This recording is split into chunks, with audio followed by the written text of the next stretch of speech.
What if everything you hold as truth, your idea of God, your idea of destiny, even your idea of yourself, is nothing more than a projection of fear? What if the suffering you carry is not caused by the world, but by the illusions you've created to avoid facing who you truly are? When we speak honestly about human suffering, we must begin with a simple but unsettling truth. Most people do not truly know who they are. Studies from Harvard suggest that more than 80% of adults admit they feel disconnected from themselves, unsure of their purpose, unsure of their direction, unsure of the meaning behind their daily struggle. And when we do not know who we are, the mind desperately searches for something, anything, to hold on to. It reaches for identity, for certainty, for belief, for a savior who can explain what we cannot bear to face within. This is why humanity has always created stories, doctrines, and divine figures, not because they are inherently real, but because fear is real. Fear of the unknown, fear of suffering, fear of making the wrong choices, fear of being alone in the vastness of existence. When the Buddha observed this, he did not blame people, he did not accuse them of ignorance. He simply saw the human condition with extraordinary clarity, a mind drowning in confusion, seeking stability in illusions. You can see this everywhere today. A person who feels lost in life leans on destiny. It must be fate. Someone overwhelmed by hardship says, maybe this is God's plan. Someone afraid to make decisions says, I hope the universe will guide me. These are not signs of wisdom. They are signs of exhaustion.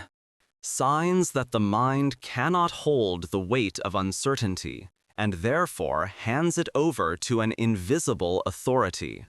The Buddha understood this psychological mechanism thousands of years before modern science did.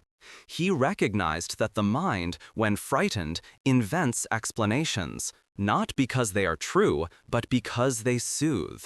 This is what psychologists today call a coping narrative, a story created to soften reality, a story that keeps you from collapsing under the pressure of not knowing. But here is the danger. Every time you give your fear to a story, you give away a piece of your freedom. Every time you cling to a belief because you feel weak, you lose the opportunity to discover your true strength. And every time you expect something outside yourself to save you, you step further away from the only place salvation has ever existed, your own awareness. The Buddha called this state Vo Min. Not stupidity, but unconsciousness. Not seeing clearly. Moving through the world with a fogged mind, chasing shadows, terrified of silence, terrified of looking inward. When you do not know who you are, you will spend years, sometimes a lifetime, trying to build an identity out of people's opinions, out of achievements, out of relationships, out of ideals. But the moment all of that is taken away, the emptiness remains. And so, the first step of awakening is not to believe something new, not to adopt a philosophy, not to memorize teachings. It is far simpler and far more difficult to look directly at your own confusion without running away, to acknowledge that the suffering you carry is not an accident. It is the natural result of living in disconnection. Disconnection from your own mind. Disconnection from your own truth.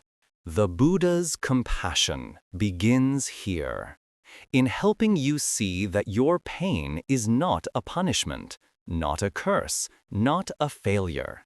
It is simply a signal, a call from within, inviting you to return to yourself. For thousands of years, humanity has associated religion with obedience, belief, rules, and sacred authority. A religion, in the traditional sense, demands faith. It insists that you accept a doctrine without questioning it. It offers promises, salvation, paradise, forgiveness, if only you surrender your doubt and submit to its teachings. But the Buddha shattered this model completely. He introduced something the world had never seen before: a religion without belief, without dogma, without a god, and without any promise of heaven. This is why Buddhism is often called the religion of no religion. It does not ask you to worship a creator, nor does it offer an invisible protector who controls your destiny.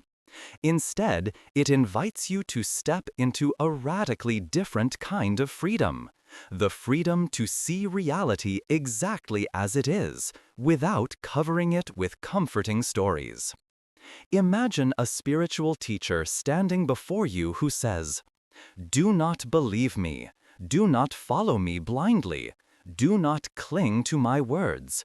Test everything. Experience it for yourself." This was the Buddha's voice, clear, courageous, and unprecedented. His teaching began with a profound act of honesty. He looked directly at the human tendency to seek security through belief. He understood that when people are afraid, they instinctively cling to explanations that feel safe. They imagine a divine plan behind their suffering, or a cosmic purpose behind their chaos. They invent a heaven where their unfulfilled desires will finally be satisfied. This tendency is not evil, it is simply human. But the Buddha also knew this: as long as you lean on illusions, you will never know your true strength.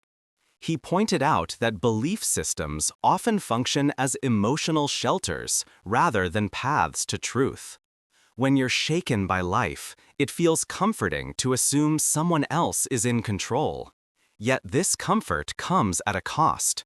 You trade your awareness for security, your clarity for reassurance, and your inner power for dependency. Buddhism breaks this cycle by removing the very foundation on which most religions stand: the need to believe. In early Buddhist communities, disciples were encouraged to observe their own minds, examine their emotions, and question their assumptions. The Buddha did not hand them answers, he handed them tools. Tools to see, to reflect, to awaken. This is why Buddhism aligns so naturally with modern science. It is based on investigation, not submission; on evidence, not authority; on experience, not faith. The Buddha understood that truth cannot be inherited or memorized, it must be lived. And here lies the essence of his revolution. Buddhism is not a system of belief, it is a system of awareness. When you replace belief with awareness, something extraordinary happens. You stop searching for someone to rescue you. You stop waiting for signs from the universe. You stop bargaining with a God you hope will intervene. Instead, you begin to notice the patterns of your own mind. You see how fear shapes your decisions. You observe how desire pushes and pulls you. You recognize how unresolved wounds create the illusions you cling to. In this moment of seeing, real transformation begins. Because the Buddha's path is not about adopting a new identity, it is about letting go of every identity that hides who you truly are. It is not about joining a religion. It is about returning to your own consciousness. It is not about worship. It is about waking up. This is why his message remains timeless. You do not need to believe in anything. You only need the courage to see. For most of human history, God has been the answer to every fear.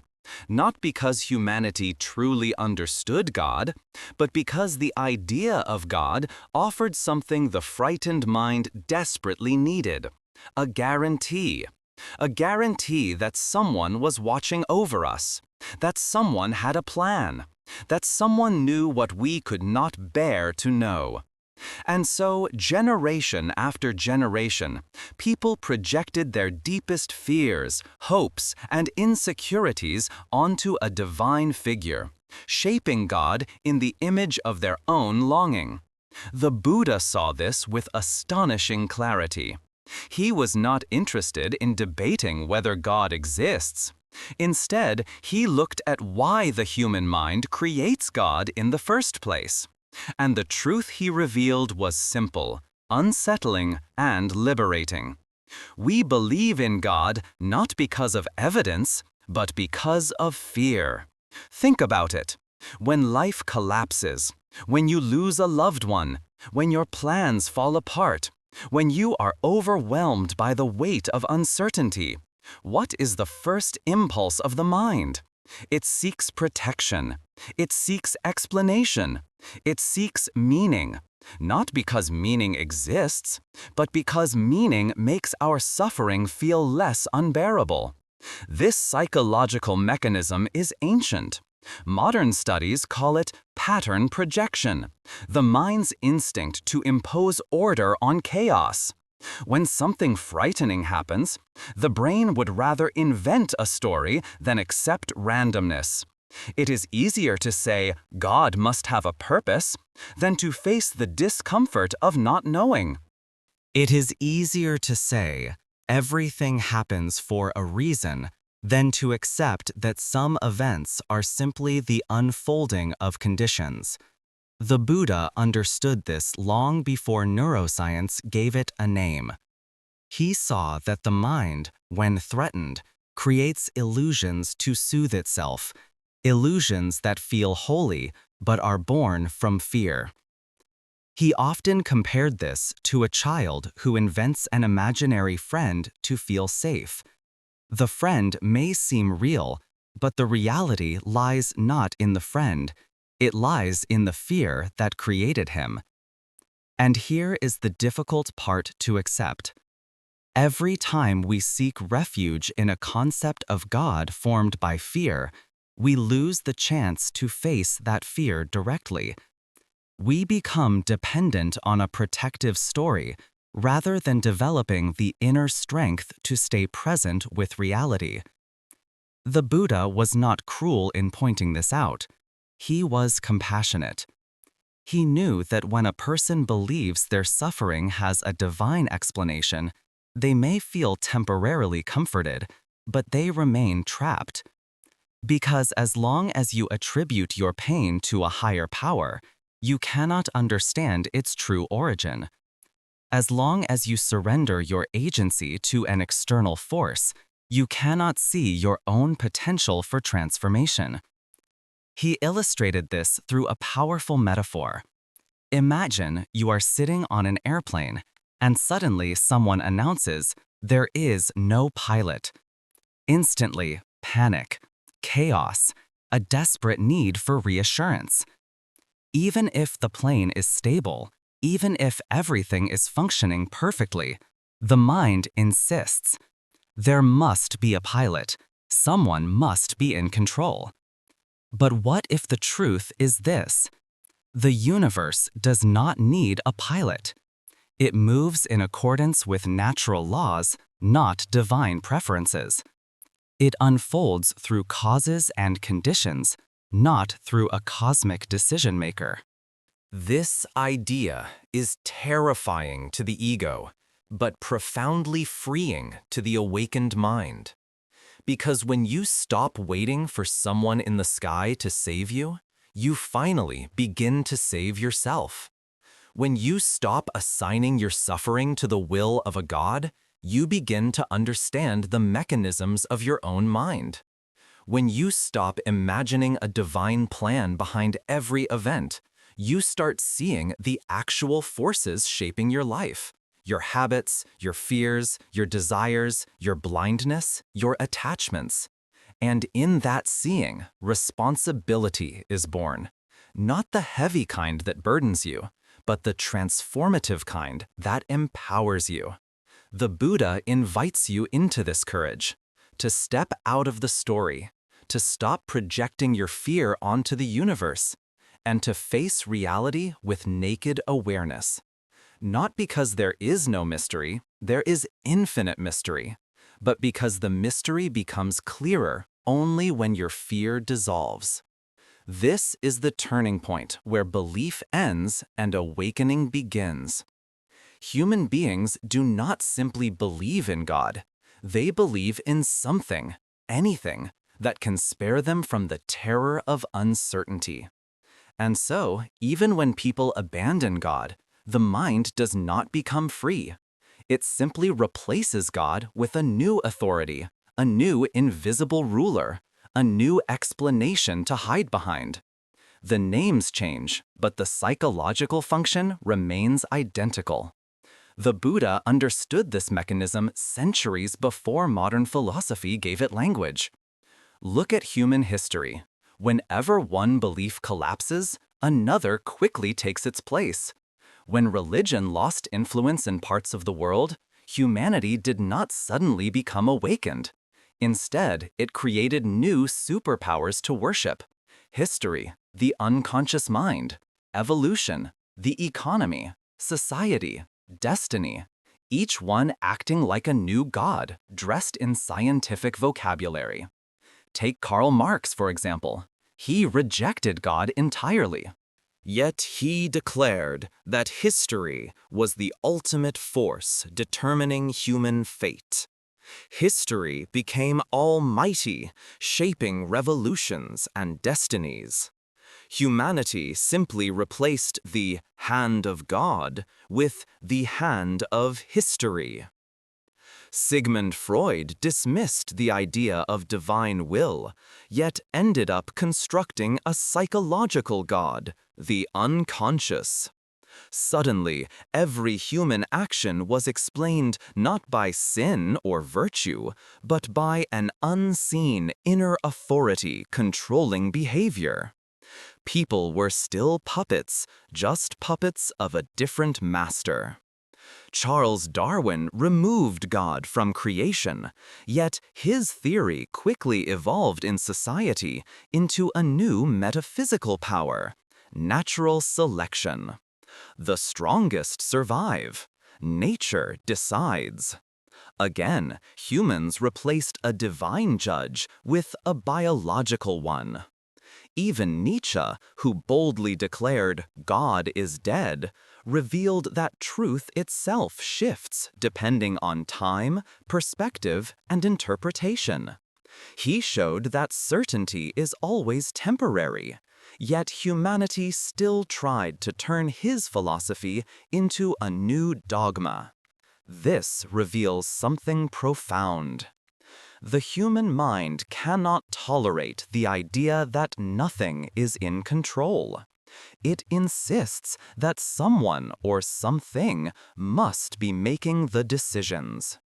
Modern science, politics, psychology, and economics all became subtle forms of metaphysics, attempts to explain the world through a singular, centralized cause. If it was not God, it had to be something else. Because the mind is terrified of randomness, terrified of emptiness, terrified of not having a master.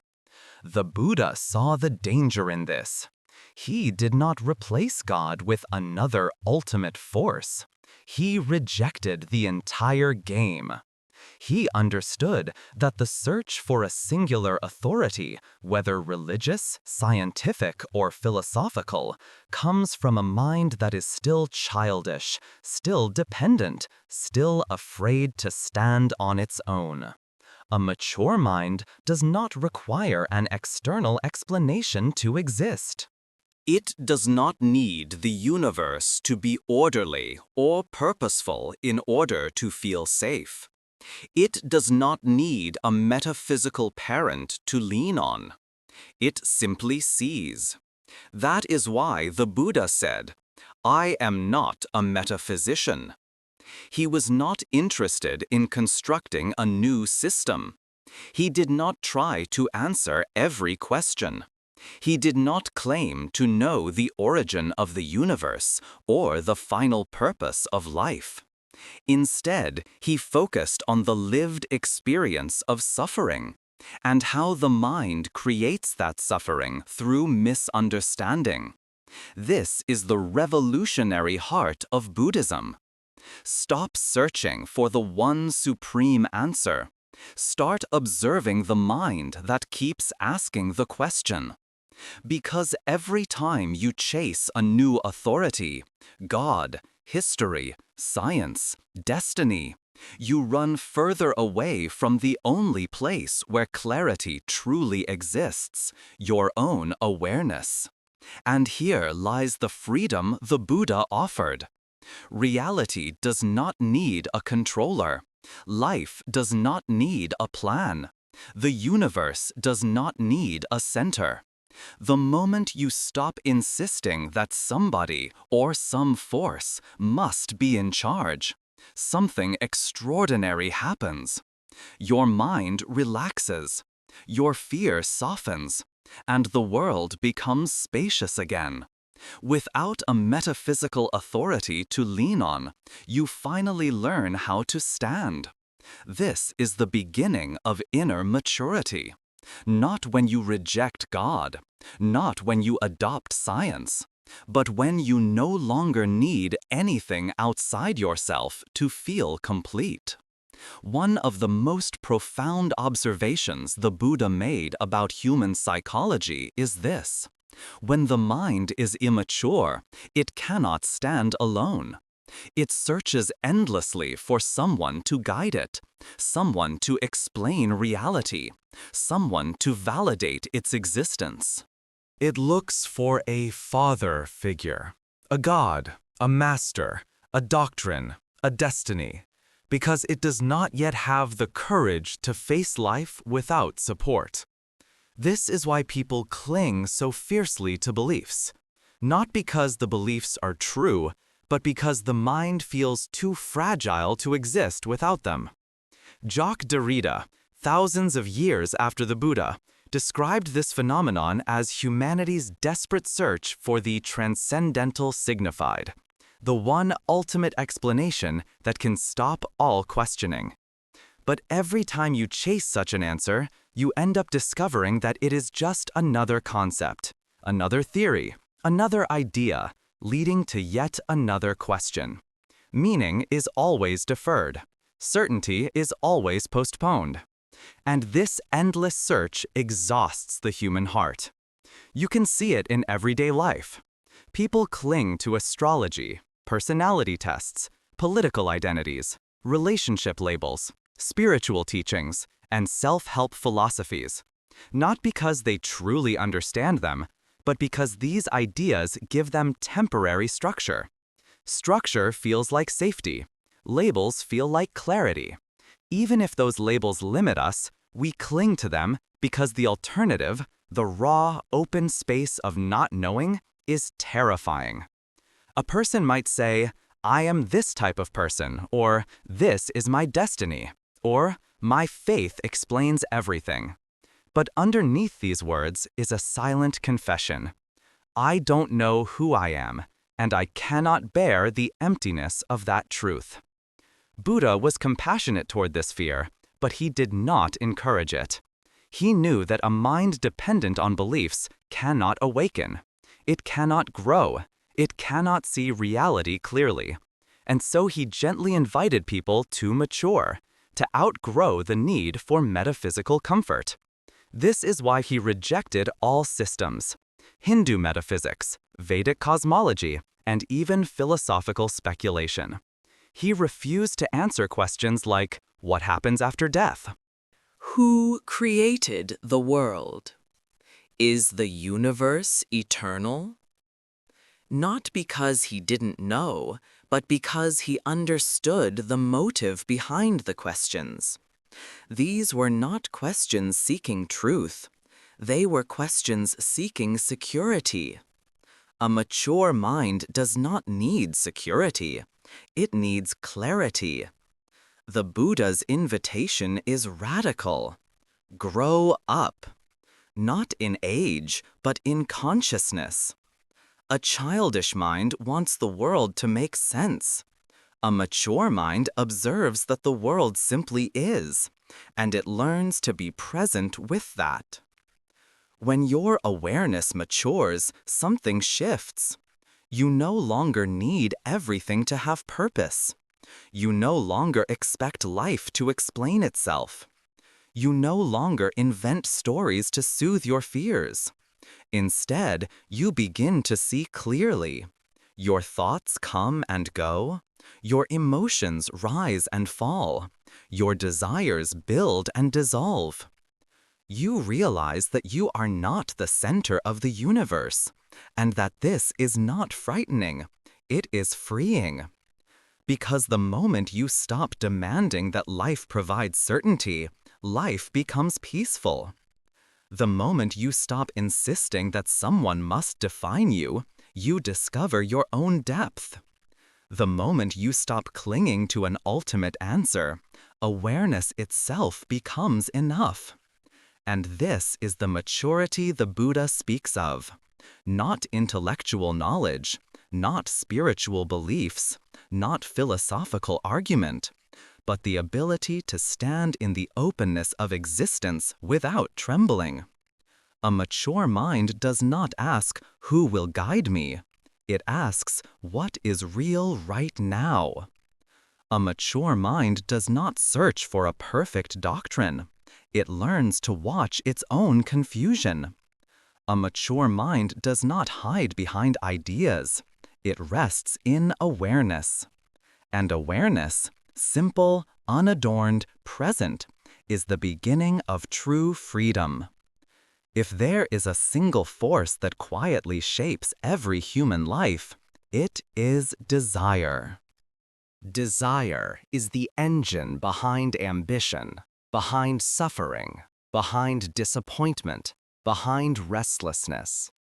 It is the silent current pulling you into the future again and again, never allowing you to fully inhabit the present moment. The Buddha understood this so deeply that nearly every teaching he offered, every insight into suffering, freedom, and awakening, circles back to the nature of desire. Desire is not simply wanting something. It is the belief that what you currently have is not enough and that fulfillment lies just beyond your reach. It is the persistent whisper, "If only I had this. If only I achieved that. If only my life looked different. Then I would finally be at peace." But the tragedy of desire is this: even when you get what you want, peace never arrives. Modern research confirms what the Buddha saw 2,600 years ago. A Princeton study found that once basic needs are met, increased wealth does not significantly raise happiness. People with higher incomes momentarily feel better, but the boost fades quickly. Immediately, a new desire takes the place of the old one. This is called the hedonic treadmill. You run faster and faster, but you stay in the same place. The Buddha described this long before psychologists named it. He saw that desire is an ever-moving horizon. No matter how many steps you take toward it, it moves the same number of steps away. As soon as you reach one goal, your mind manufactures the next. When you obtain one object, your mind calls out for another. The cycle repeats endlessly. You can observe this easily in your own life. When you bought your first phone, you thought it was enough. Months later, a newer model appeared, and your mind whispered, "Maybe I need that one." When you entered a relationship, you dreamed of its beginning. But when the initial excitement faded, you began imagining something more romantic, more passionate, more perfect. Desire keeps shifting the target. Religions, societies, and economies all exploit this mechanism. Materialism tells you, work harder, Buy more, then you'll be fulfilled in this life. Spiritual systems tell you, pray harder, obey more, then you'll be fulfilled in the next life. Politicians say, just change the system, overthrow the powerful, then desire will finally be satisfied. Different promises, same illusion. The Buddha called this illusion tanha, the craving that binds beings to an endless cycle of dissatisfaction. He did not condemn desire because it is sinful.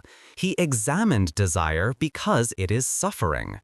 Not because wanting is bad, but because wanting assumes that joy lies somewhere other than here. He gave a powerful metaphor.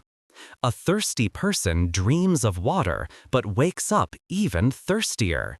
That is desire. Desire promises relief, yet delivers more hunger. But the Buddha did something revolutionary. He did not say, kill desire.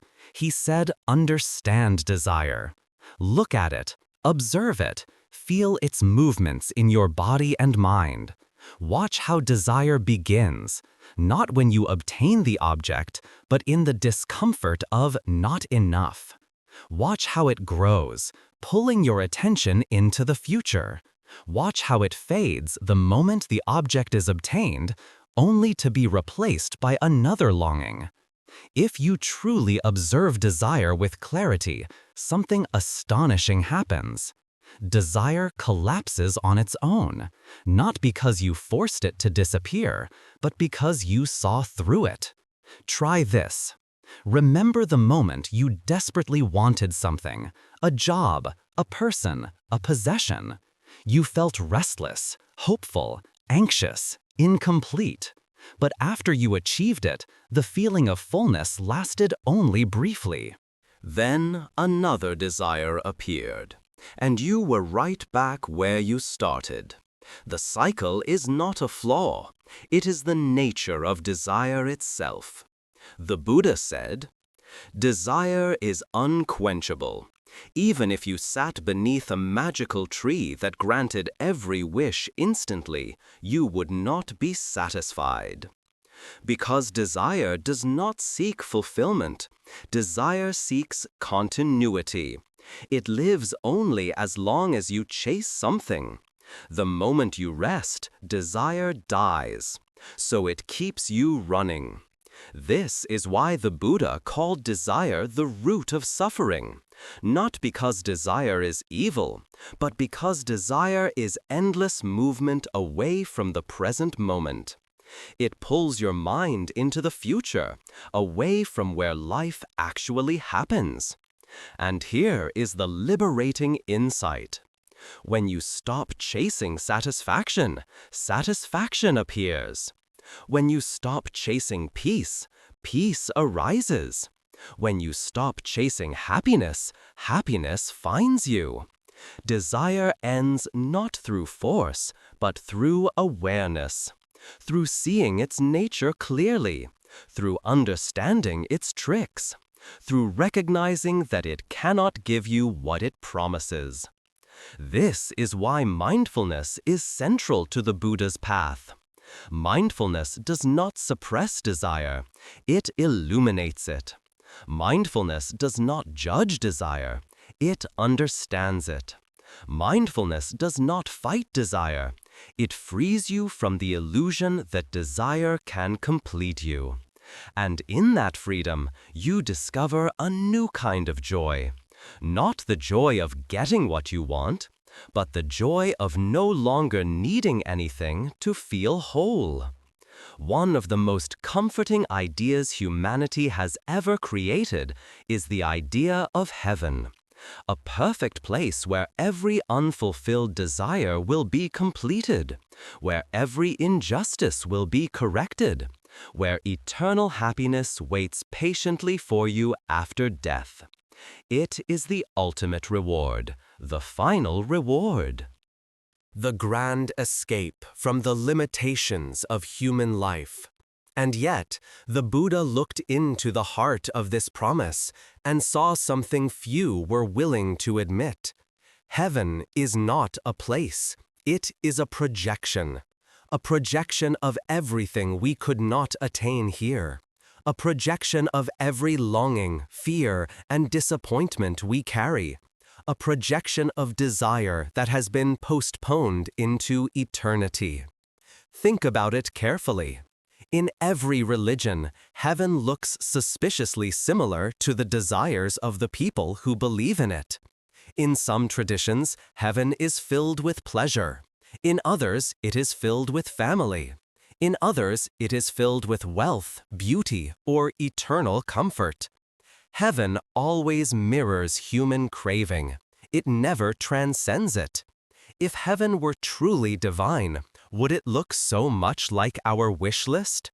The Buddha questioned this courageously. He said, "What you cannot obtain today, you imagine receiving tomorrow. What you cannot satisfy in this life, you project into the next." This was not a denial of the spiritual realm. It was a profound diagnosis of human psychology. Think about how often this happens. You feel unfulfilled in your work, so you imagine a future job that will finally bring meaning. You feel unloved in your relationships, so you imagine a soulmate who will complete you someday. You feel unsatisfied with your achievements, so you imagine a future where success will give you peace. Heaven is simply the largest version of this pattern, a cosmic version of later, a divine postponement. But the Buddha saw the flaw. Desire cannot be satisfied in the future, because desire lives only in the future. If it were satisfied, it would cease to exist. And the ego does not want that. This is why religions promise heaven after death, not before. Because if a religion claimed your desires will be fulfilled right now, it would be exposed as false instantly. People would test the claim and discover the truth. Desire has no end. Happiness cannot be delivered like a divine package. So heaven is always placed beyond verification, out of reach, out of sight, out of questioning. The Buddha did not deny heaven out of cynicism. He pointed to its psychological origin so that we could be free from illusion. He used a simple metaphor to dismantle this fantasy. If God can grant you everything after death, why can He not grant you a single fulfilled desire while you are alive? If God cannot help you now, how can He help you later? If desire cannot be satisfied in this moment, what makes us believe it can be satisfied after the body is gone? These questions are uncomfortable because they remove our last escape route. But removing the escape route is exactly what awakening requires. The Buddha was not interested in comforting you. He was interested in liberating you. And liberation only begins when illusion ends. To understand this deeply, look at your own life. Have you ever said to yourself, "When I have more money, I will finally be at peace. When I meet the right person, I will finally be fulfilled. When my life becomes stable, I will finally be happy"? Every version of this is a personal heaven, a future where everything will magically be better. And yet, when you reach those conditions, the mind creates new desires, new fears, new dissatisfaction. Because heaven does not cure desire, it multiplies desire. If you dream of eating endlessly in heaven, the hunger is still there. It has just been delayed. This is why the Buddha called heaven a wishful projection, not a spiritual reality. He was not trying to take away hope. He was helping you see that real freedom cannot be postponed to the next life. If you postpone awakening, you postpone it endlessly. If you postpone joy, you postpone it forever. If you postpone truth, you never meet it. The only heaven that matters is the heaven created in this very breath. When the mind is free from craving, when the heart is free from illusion, when awareness is present, when nothing is missing. Heaven is not a destination. Heaven is the absence of desire, and that is available right here, right now, in the simplicity of this moment. If there is a teaching in Buddhism that requires the greatest courage, it is the teaching of no self, anatta. It is the insight that shakes the very foundation of how we see ourselves, how we see others, how we see life and death. Most religions tell you that you have a soul, an eternal essence, a divine core that lives on after the body dies. It is comforting. It gives you a sense of identity, continuity, and meaning. But the Buddha looked deeply into the nature of existence and made a revolutionary discovery. There is no separate, permanent I inside you. Not because you don't exist, but because you exist in a way far more fluid, interconnected, and vast than the small identity you cling to. To understand this, imagine looking at a map. You see borders, lines dividing countries, labeling continents, distinguishing one land from another. But if you step outside and walk across the earth itself, you will not find a single line drawn on the ground. Those borders exist only in the human mind.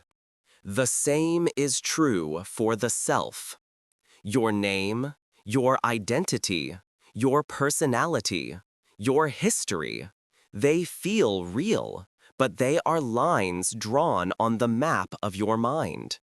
Beneath them, there is only one continuous flow of life.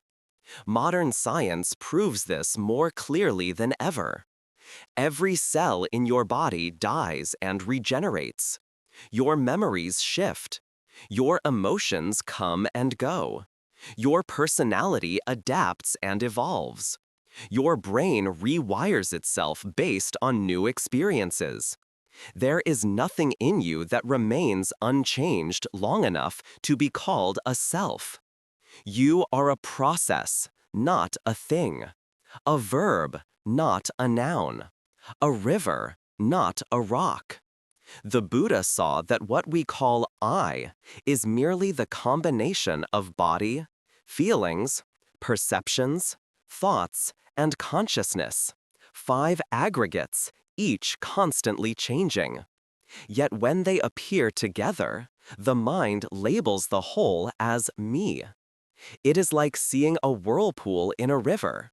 The shape seems distinct, but it is made only of flowing water.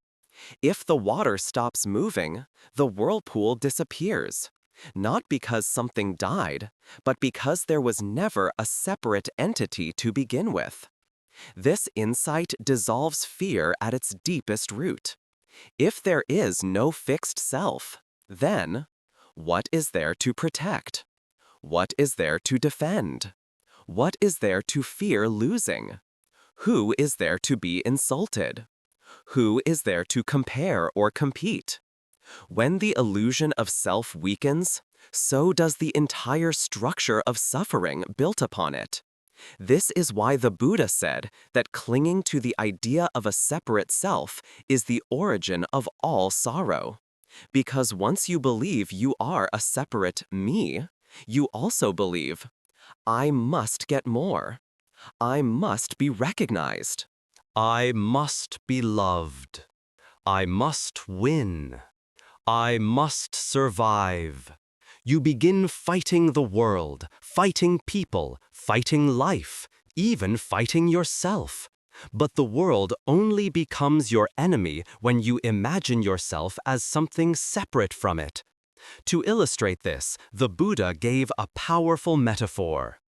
On the surface of the ocean, you see thousands of waves rising and falling, each with a unique shape. Some tall, some small, some violent, some gentle. But deep down, the ocean is one.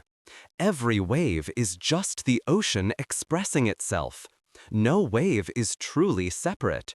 You and the world are the same. Your consciousness and the consciousness of all beings are expressions of one vast field of life. This understanding is not philosophical, it is transformative. When you look at others, you begin to see yourself. When you look at yourself, you begin to see the whole. When you let go of the small I, a deeper identity emerges, not personal but universal. And from this realization, compassion naturally arises. Because harming another becomes as absurd as harming your own hand. Jealousy dissolves because there is no other to compete with. Pride dissolves because there is no isolated me to elevate. Fear dissolves because there is no separate self to protect. This is the secret the Buddha discovered under the Bodhi tree. Freedom does not come from strengthening the self, but from seeing through it. You do not need to destroy the ego, just understand it. You do not need to transcend the world, just see that you were never separate from it. You do not need to fear death, because nothing that is real can truly die. The body falls away.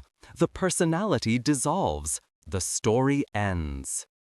But the consciousness that you are, the field of awareness behind all appearances, has no boundary, no beginning, no end. When the illusion of I drops, what remains is something vast and indescribably peaceful. Not a soul, not a self, but a luminous, boundless awareness that has always been here, watching, knowing, being. This is what the Buddha meant when he said, "When there is no self, there is no death."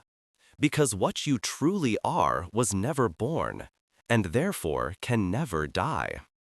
If you look honestly at the world and at your own life, you will see one unmistakable truth. The more empty a person feels inside, the more desperately they chase things outside. This is not weakness, it is human nature. When the inner world is starving, the outer world becomes a hunting ground. And the Buddha understood this with a precision that modern psychology is only now beginning to confirm. Why do people chase fame? Why do they want power?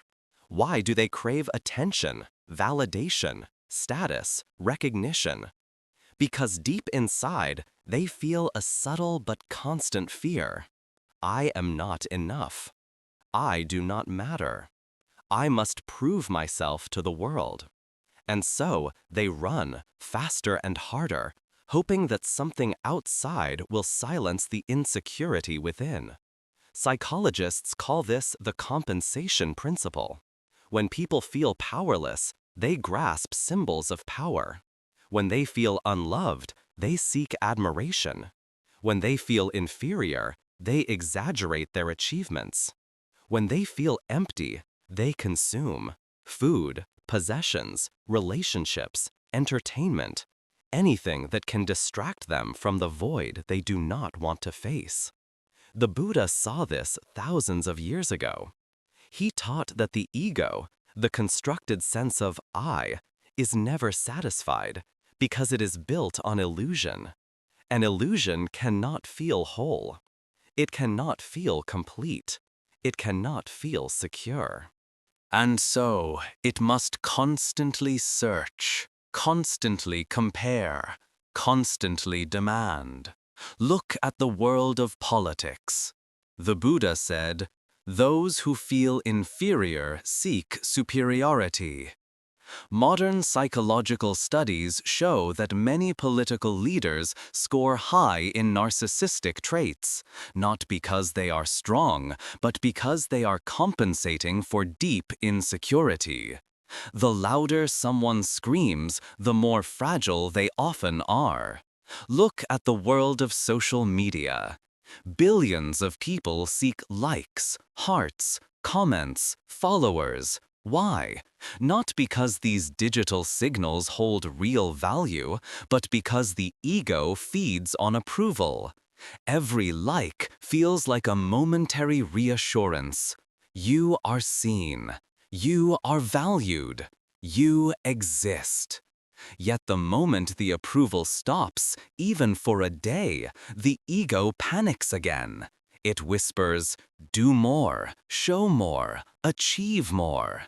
It is a voice that never sleeps. Look at relationships. People cling, chase, beg, persuade, because they believe another person can fill the emptiness they carry. But no matter how loving the partner, the void remains. Because the emptiness is not a hunger for another person, it is a hunger for oneself. The Buddha illustrated this with a powerful metaphor. A person licking honey off a knife. The sweetness is real, but the danger is greater. We chase tiny drops of validation while cutting ourselves over and over. This is why life becomes exhausting, not because the world is harsh, but because the ego is. Not because you lack something, but because you believe you lack something. Not because others demand too much, but because your own insecurity demands more than you can ever provide. And here is the truth the Buddha offered with extraordinary compassion. The more you chase admiration, the emptier you feel. The more you chase perfection, the more broken you feel. The more you chase identity, the more lost you become. Because all of this chasing comes from the same source, a misunderstanding of who you truly are. When you do not know your real nature, you borrow identity from others' opinions. You ask the world, am I valuable? Am I smart? Am I worthy? Am I attractive? And you believe whatever it answers. One compliment lifts you, one insult crushes you. You become a puppet of public perception. But what happens when you finally know yourself? Not as a name, not as a story, not as an image, but as awareness itself. You stop begging for validation. You stop performing for acceptance. You stop competing for significance. You stop trying to prove your existence to the world. Because you no longer need proof. You no longer need permission. You no longer need applause. The Buddha taught that true dignity arises not from being admired, but from being awake. Not from being important, but from being present. Not from building a stronger ego, but from understanding that the ego is the very source of your suffering. When the inner self is nourished through awareness, through mindfulness, through genuine understanding, you stop collecting external trophies. You stop compensating for inner lack. You stop needing the world to validate your existence. Suddenly, life becomes simple again. You work, but not to prove something. You love, but not to fill a void. You create, but not to gain applause. You speak, but not to impress. You live, but not to be seen. And in that simplicity, a quiet confidence emerges. Not the confidence of ego, but the confidence of clarity. The Buddha called this state the nobility of inner sufficiency. A person who is inwardly full does not chase anything. They do not cling, compare, or compete. They move through the world lightly, freely, gracefully. And this is the heart of liberation, not detachment from life, but detachment from the illusion that you must earn your worth. When you stop trying to become someone, you finally become yourself. If everything the Buddha taught seems to point toward letting go of belief, letting go of desire, letting go of the self, then the natural question arises, what then are we supposed to do? How do we live? How do we work, love, raise families, pursue goals, or face suffering without falling back into illusions? The Buddha's answer is both astonishingly simple and profoundly difficult. Live with awareness. Live with courage. Live with presence. Not belief, not philosophy, not metaphysics. Awareness. Because when awareness is present, everything else begins to fall into place. Awareness is not passive. It is not sitting silently while life collapses around you. It is the deepest form of responsibility, the willingness to see your mind clearly, without distortion, without excuses, without escape. To walk the Buddha's path is to begin noticing the smallest movements within you, the tightening in your chest when fear arises, the heat in your stomach when anger grows, the expanding restlessness when desire appears, the subtle contractions when the ego feels threatened. Most people never notice these things because they move too fast. Their minds are constantly jumping toward the next task, the next goal, the next pleasure, the next distraction. Mindfulness slows everything down. It brings you back into the only place where freedom exists, the present moment. The Buddha never asked you to renounce life. He asked you to renounce unconsciousness. He did not demand you leave your family. He asked you to leave your illusions. He did not tell you to extinguish joy. He told you to extinguish attachment. His teaching is not about escaping the world. It is about learning how to live fully in the world without being enslaved by it. He understood that transformation requires three qualities. 1. Awareness, seeing clearly. Awareness is the lamp that illuminates your mind. Without it, you live in the dark, reacting, craving, suffering. With it, you begin to understand the patterns that create your pain. Try a simple experiment. The next time desire arises, don't fulfill it immediately. Just observe it. Feel where it appears in the body. Watch how it grows. See how it changes shape. When you observe desire instead of obeying it, you discover something remarkable. Desire is not solid. It comes and goes like a wave. And when you don't feed it, it dissolves naturally. 2. Acceptance, removing resistance. Awareness without acceptance becomes judgment. Acceptance without awareness becomes passivity. Together, they transform suffering. The Buddha taught that resistance is the real cause of pain, not the experience itself, but the story the mind creates about the experience. For example, fear is not the suffering. Resisting fear is. Pain is not the suffering. Denying pain is. Impermanence is not the suffering. Insisting things remain the same is. When you allow reality to be what it is, even discomfort loses its power over you.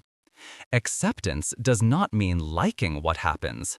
It means not fighting the inevitable. And from this surrender, strength emerges. 3. Letting go, releasing the unnecessary. Letting go is not giving up. It is giving space. It is making room for clarity, peace, and genuine happiness. The Buddha taught that letting go happens naturally when you understand the true nature of things. When you see clearly that desire cannot be satisfied, the grip loosens. When you see clearly that the self is an illusion, ego-driven behavior begins to fade. When you see clearly that no external thing can complete you, your heart becomes lighter. Letting go is not a heroic act. It is the natural result of understanding. And when these three qualities, awareness, acceptance, and letting go, begin to work together, something extraordinary unfolds, a new way of being. You begin living from presence, not from fear, from clarity, not from confusion, from sufficiency, not from craving, from wholeness, not from emptiness. This is what the Buddha called the middle way, not extreme desire, not extreme denial, but a balanced, awake, compassionate engagement with life. A way of living where you can work without being consumed by ambition, love without being imprisoned by attachment, succeed without being defined by success, fail without being destroyed by failure. Mindfulness is the path. Presence is the method. Freedom is the result. And the most beautiful truth is this: you do not have to wait for enlightenment. You do not have to wait for the next life. You do not have to wait for mystical experiences or divine intervention. Every moment of awareness is a moment of awakening. Every breath taken consciously is a step toward liberation. Every time you see a desire without obeying it, the chains loosen. Awakening is not somewhere else. It is not someday in the future. It is not reserved for monks or saints. It is available here, now, in the quiet miracle of this moment. In the end, everything the Buddha taught leads you back to one simple truth. Your suffering does not come from the world. It comes from the illusions you hold about the world. You suffer because you chase desires that cannot be satisfied. You cling to a self that does not exist. You search for meaning in places that cannot give it. You wait for a heaven that will never arrive. And all the while, the freedom you long for sits quietly within you, waiting to be noticed. The Buddha showed us that awakening is not about believing more. It is about seeing more. Seeing how fear creates God, how craving creates heaven, how insecurity creates ego, how confusion creates suffering. And once you see clearly, the illusions lose their power. What remains is a mind that is calm, a heart that is open, and a presence that is fully alive. You do not need to escape life to find peace. You do not need to wait for another world to experience freedom. You do not need a savior to feel whole. You only need the courage to return to yourself, to this breath, this moment, this awareness. Because when the illusions fall away, what remains is the deepest truth. There is nothing missing in you. There never was.